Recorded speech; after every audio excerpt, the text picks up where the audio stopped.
Pessoal, com apenas um pedacinho de espuma, vocês vão vir aqui, ó. Cortar um pedacinho assim, galera. Tem que ser assim, ó. Desse jeitinho aqui, ó.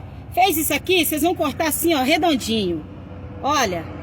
Tá, pessoal? Faz assim uma bolinha assim, ó, redondinho. Fez isso aqui, galera, olha só. Vocês vão precisar aqui, ó, fita dupla face, tá? Vocês vão cortar um pedaço de fita, né? E vai colar aqui, ó. Tá? Nessa parte aqui, ó. Pronto. Fez isso aqui, galera. Colou. Tá desse jeito coladinho. O que vocês vão fazer? Vocês vão vir aqui, ó. Tirar, tá? Tirar assim, ó. Tem que ser assim, ó. Vocês fazem isso aqui, ó. Tira, tá? Essa parte aqui assim, ó. Olha. Vou mostrar pra vocês. Pronto. Fez isso aqui, galera. Vocês vão vir aqui, ó. Olha só. Pessoal, dica muito top, pessoal. Vocês vão vir aqui, ó. Tá vendo essa parte do carro de vocês aqui, ó? Vocês fazem isso aqui, ó. Cola esse pedacinho aqui, ó. Pessoal, muita gente bate a porta do carro, faz muito barulho. Com isso aqui, não vai ter mais barulho, pessoal. É testado e aprovado. Vou mostrar pra vocês agora. Não faz barulho, pessoal, olha só.